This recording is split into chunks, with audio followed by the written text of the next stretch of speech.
Hello friends, welcome to फिनवाइज।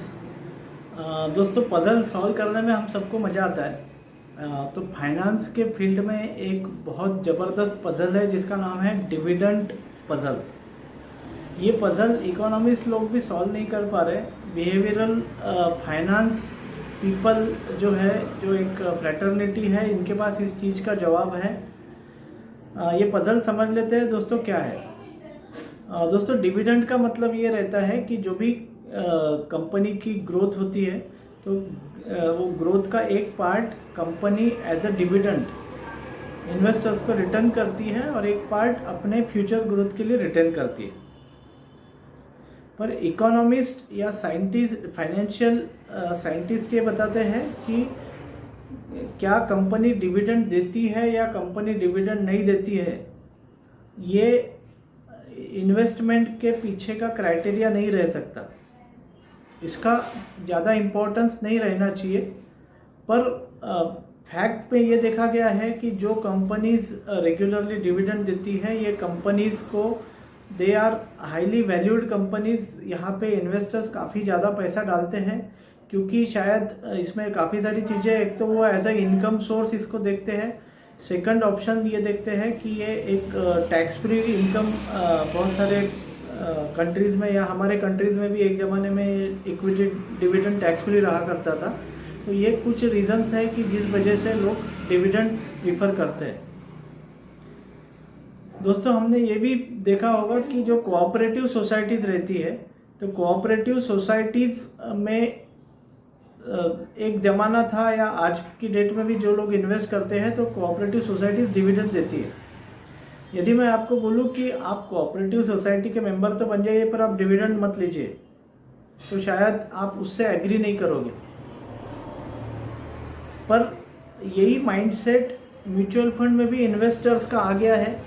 Investors ये समझते हैं कि यदि मैं डिविडेंड लेता हूँ तो मेरा फ़ायदा होता है, डिविडेंड नहीं लेता हूँ तो मेरा फ़ायदा नहीं होता है। But fact of the matter ये है कि जो भी डिविडेंड म्यूचुअल फंड कंपनी देता है, ये आपके कैपिटल में से देता है। इट मीन्स ग्रोथ जो होती है उससे एक इनकम डिस्ट्रीब्यूशन तो होता है, पर ये इनकम डिस्ट्रीब्यूशन आपके कैपिटल में से विड्रॉ किया जाता है। तो दोस्तों, यही ब्लॉक्स बहुत सारे इन्वेस्टर्स के माइंड में है। वो ये समझ नहीं पाते हैं कि ये जो डिविडेंड दिया जाता है वो डिविडेंड अपने ही पैसे से दिया जाता है। इसलिए सेबी ने एक बहुत अच्छा रेगुलेशन लाया है जो 1 अप्रैल से ऑलरेडी इम्प्लीमेंट हो गया है।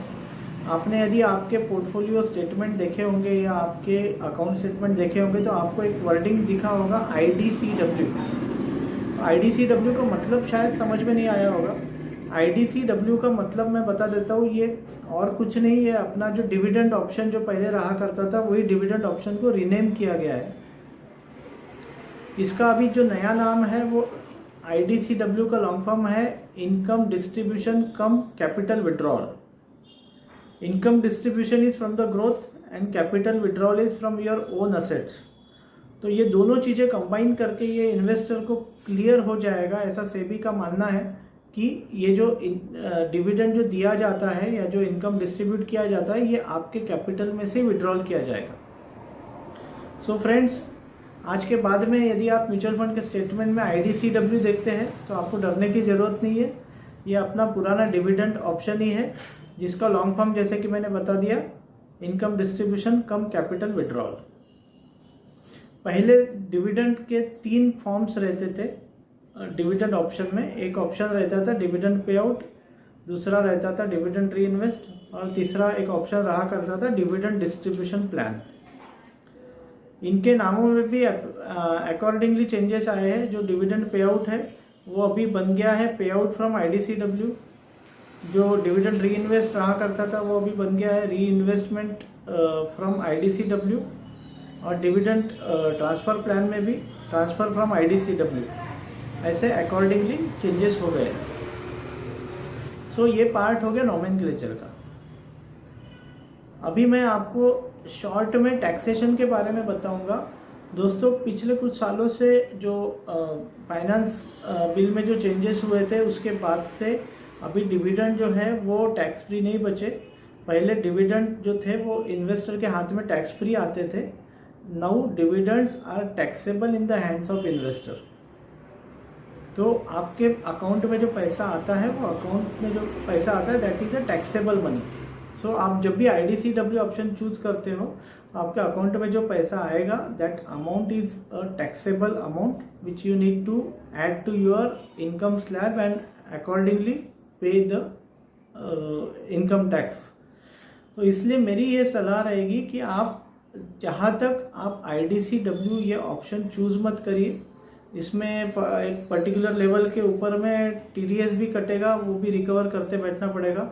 उससे अच्छा बेटर है आप ग्रोथ ऑप्शन चूज करिए और आपकी जो भी रिक्वायरमेंट है वो आप सिस्टमेटिक विड्रॉवल प्लान के थ्रू आप विड्रॉ करिए, तो वो बेटर रहेगा।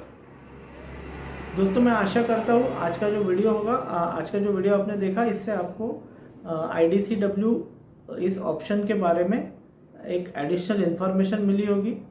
और आपको यदि कोई सवाल है तो आप उसको कमेंट में ज़रूर डालिए, मैं आपको 48 आवर्स में उसका जवाब ज़रूर दूंगा। Thank you friends.